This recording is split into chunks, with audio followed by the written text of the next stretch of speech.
The reshaping of the Republican Party and the purging of Donald Trump's rivals continued last night in Wyoming. Congresswoman Liz Cheney, the most outspoken Republican critic of the former president, was soundly defeated in her primary, losing the race by nearly 40 points. The latest sign that a portion of the Republican Party that does not pledge loyalty to Donald Trump and his election lies appears to be shrinking or simply being driven underground. The winner in Wyoming, Trump-backed candidate Harriet Hageman, who called the 2020 presidential election rigged without ever providing any evidence. Cheney only carried 2 counties statewide, the same 2 counties Joe Biden carried in the 2020 election in Wyoming. The result is not a surprise, nor is Cheney's reaction to the result. But it doesn't make it any less consequential of a development for the future of the Republican Party. During her remarks last night, Cheney looked beyond her race to express her concern over the forces that led to her defeat.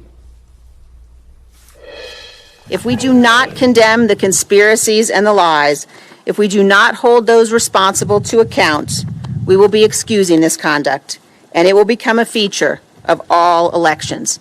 America will never be the same. Our survival is not guaranteed.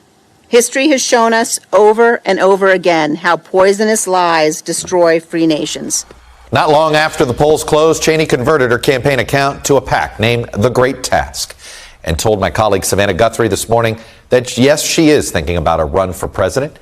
Cheney may have a platform and the national attention right now, but losing this race does not make her stronger in a fight against Trump and Trumpism, at least inside the GOP. And she is no longer going to be fighting the fire from inside the House, literally and figuratively. This begs the question, who is going to pick up the anti-Trump mantle inside the elected Republican Party now? Who's left in the party, at least from its traditional power bases and networks, to take on Trump if he runs? The most decisive way to defeat Trumpism is if Republicans rally together to do it themselves and not hope that somehow the Democrats or the media or law enforcement agencies will do it for them. It's hard to believe that that person would come from the House. With Cheney's defeat, only 2 of 10 House Republicans who voted to impeach Trump after January 6th will even be on the ballot this November. Doesn't seem like it will be coming from an elected governor either. Like everywhere else in the party, the Trump skeptic bench is thin and getting thinner.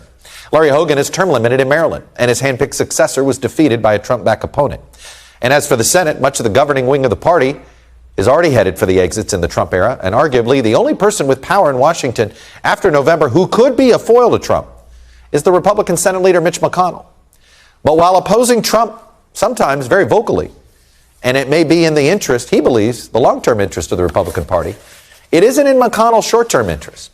If McConnell hopes to once again lead a Republican majority in the Senate next year, which would happen only if a new crop of Trump loyalists who won Senate primaries, that in many cases McConnell opposed, win their races this November. So do we think he's likely to stick his neck out on that front? Liz Cheney acknowledged last night she could have easily won her primary, but she'd have to compromise her principles, and that was something she was not willing to do. She is pledging that she will continue to fight against an ideology she says has set the nation headed towards crisis, lawlessness, and violence. But who's going to join her inside the elected wing of the Republican Party?